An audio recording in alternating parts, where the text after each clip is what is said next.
नमस्कार दोस्तों, स्वागत है आपका मार्केट ज्ञान चैनल में। बोरोसिल रिन्यूएबल्स लिमिटेड इन्होंने अपने फर्स्ट क्वार्टर 2026 के रिजल्ट रिलीज किए हैं। सोलर सेक्टर कंपनी है। स्पेसिफिकली अगर बात किया तो ग्लास मैन्युफैक्चरिंग, जो कि सोलर मॉड्यूल्स या सोलर सेल्स के मैन्युफैक्चरिंग में काम आते हैं, उस सेक्टर में कंपनी काम करती है। तो इनके क्वार्टर रिजल्ट डिस्कस करते हैं। डेटा लैक्स में मैं आपको करोड़ से बताऊंगा। टोटल इनकम की अगर बात की जाए तो प्रेजेंट क्वार्टर में 338 करोड़ के आसपास का है। पिछले क्वार्टर में 334 करोड़ का था। तो क्वार्टरली बेसिस पे कंपनी के जो रेवेन्यूज है लगभग 1.5% के आसपास यहाँ पे बढ़ते हुए दिख रहे हैं। लास्ट ईयर देखेंगे तो कंपनी के रेवेन्यू 244 करोड़ के थे। तो ईयर ऑन ईयर बेसिस पे कंपनी के जो रेवेन्यू है काफ़ी अच्छे मार्जिन से लगभग 38% इंक्रीज होते हुए दिखे हैं। इसके बाद अगर कंपनी के एक्सपेंडिचर्स की बात की जाए तो प्रेजेंट क्वार्टर में एक्सपेंडिचर है 271 करोड़ का। पिछले क्वार्टर में 289 करोड़ का था और लास्ट ईयर 249 करोड़ का कंपनी का एक्सपेंडिचर था। क्वार्टरली बेसिस पे कंपनी ने एक्सपेंडिचर्स कंट्रोल किए हैं, बट ईयरली बेसिस पे कंपनी के एक्सपेंडिचर से इंक्रीज होते हुए दिखे। बट यहाँ पे कॉस्ट ऑफ मटेरियल कंज्यूम्ड यहाँ क्वार्टरली बेसिस पे कंपनी ने इंप्रूव किया है। लास्ट ईयर सेम क्वार्टर में कंपनी की जो कॉस्ट ऑफ मटेरियल था वो 74 करोड़ का था। तो ईयरली बेसिस पे कंपनी की जो कॉस्ट ऑफ मटेरियल कंज्यूम्ड है वो इंक्रीज हुआ है, बट क्वार्टरली बेसिस पे इन्होंने कंट्रोल किया है। एम्प्लॉय बेनिफिट एक्सपेंसेस देखेंगे तो क्वार्टरली बेसिस में वो भी इंप्रूव होते हुए दिखा है, बट ईयरली बेसिस पे मार्जिनल इंक्रीज यहाँ पे देखने को मिला है। पावर एंड फ्यूल में देखेंगे यहाँ पे भी कंट्रोल है क्वार्टरली बेसिस पे, बट ईयरली बेसिस पे इंक्रीज हुआ है। अदर एक्सपेंसेस कंपनी के वो क्वार्टरली और ईयरली दोनों बेसिस पे बढ़ते हुए दिखे हैं। प्रेजेंट क्वार्टर में 62 करोड़ के, पिछले क्वार्टर में 59 करोड़ थे और लास्ट ईयर सेम क्वार्टर में 54 करोड़ के आसपास के अदर एक्सपेंसेस थे कंपनी के। तो ओवरऑल देखा जाए तो कंपनी के एक्सपेंडिचर जो है क्वार्टरली बेसिस पे कंट्रोल में ही रहे हैं। ईयरली बेसिस पे मार्जिनली इंक्रीज हुए हैं, क्योंकि कंपनी का इनकम या रेवेन्यू भी इंक्रीज हुआ है तो एक्सपेंसेस भी इंक्रीज होना जायज़ है, क्योंकि cost of material consumed increase होगा ही। इसके बाद यहाँ पे कंपनी के जो इनकम है वो year on year basis 38% increase हुआ है और जो एक्सपेंडिचर है वो भी इंक्रीज हुआ है। बट यहाँ पे कंपनी जो है लॉस में आ रही है।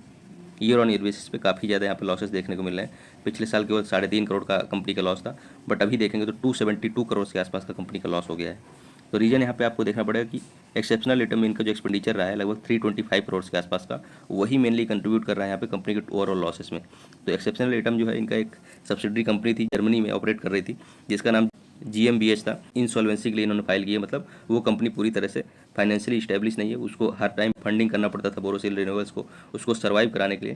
किसी तरह से वो वायबल नहीं थी वहाँ पे, इसलिए उस कंपनी बंद होने के जो प्रोसीडिंग्स थे उसके लिए यहाँ पे कंपनी को 325 करोड़ के आसपास का कंपनी क्लोजर के लिए खर्च करना पड़ा है। उस कंपनी का जो खर्चा है, जो क्लोजर के लिए खर्च किया गया है, उसको अगर छोड़ देंगे तो कंपनी जो ओवरऑल है यहाँ पे बिना एक्सेप्शनल आइटम के देखेंगे तो कंपनी के प्रॉफिट जो है इन क्वार्टरली और ईयरली दोनों बेसिस पे बढ़ते हुए भी दिखे हैं। तो कंपनी अच्छा परफॉर्म कर रही थी, बट एक जो प्रॉब्लम आई जिसकी वजह से इनके जो खर्चे बढ़ गए, इंसॉल्वेंसी का जो केस इन्होंने फाइल किया, जर्मन बेस्ड इनकी जो सब्सिडरी कंपनी थी GmbH, उसको जो पूरी तरह से क्लोजर करने के लिए जो खर्चा इनको करना पड़ा 325 करोड़ का, उसकी वजह से कंपनी लॉस में आ गई और काफ़ी ज़्यादा लॉस में रही। बट ये यहाँ पे इनके जो फाइनेंशियल्स हैं वो काफ़ी अच्छे हैं, उनके जो प्रोडक्ट्स हैं उनकी डिमांड भी मार्केट में बढ़ रही है, कंपनी बहुत अच्छा परफॉर्म कर रही है। आपको कंफ्यूज नहीं होना है, क्योंकि वन टाइम एक्सपेंडिचर है, कंपनी क्लोज हो गई है। और तो अच्छी बात है कि कंपनी वहाँ पे क्लोज हो गई, क्योंकि इनको हर टाइम उनको मंथली जो है एक्सपेंडिचर करना पड़ता था उसको सर्वाइव कराने के लिए। तो अब वो एक्सपेंडिचर नहीं करना पड़ेगा कंपनी को, और वहाँ पे ना फोकस करके अब टोटली जो है इंडियन मार्केट में ही कंपनी फोकस करेगी, जिसकी वजह से काफ़ी ज़्यादा इनके चांसेस है कि आने वाले टाइम में इंप्रूव करेंगे अपना फाइनेंशियल्स, अपना जो प्रॉफिट और रेवेन्यूज है और अच्छा करेंगे लोग। क्योंकि टोटली अब इंडिया में ही, इंडियन मार्केट में ही या इंडियन सोलर मार्केट में ही कंपनी फोकस करेगी। और इंडियन सोलर मार्केट का आप ग्रोथ पोटेंशियल जानते ही हैं कि काफ़ी ज़्यादा है, लगभग 30% CAGR से आने वाले 5 से 6 सालों में सोलर मार्केट को बढ़ना है। तो वहाँ अगर डिमांड को फुलफिल कर रहे होंगे और टोटली फोकस कर रहे होंगे इंडियन मार्केट में, तो बोरोसिल रिन्यूएबल काफ़ी अच्छा परफॉर्म करेगी आने वाले टाइम में। तो यहाँ पे आप अगर कंपनी के लॉसेस देखेंगे प्रेजेंट क्वार्टर में तो 272 करोड़ के हैं। पिछले क्वार्टर में कंपनी प्रॉफिट में थी, 33 करोड़ के आसपास का प्रॉफिट जनरेट किया था। तो कंपनी क्वार्टरली बेसिस पे प्रॉफिट से लॉस में आते हुए दिखी, बट लॉस जो हुआ है मैंने डिस्कस किया कि क्या रीजन हुआ इतना भयंकर लॉस का। But last year same quarter में भी कंपनी लॉस में थी, बट वहाँ 0.6 करोड़ के आसपास का ही केवल लॉस था, तो बहुत ज़्यादा लॉस नहीं था।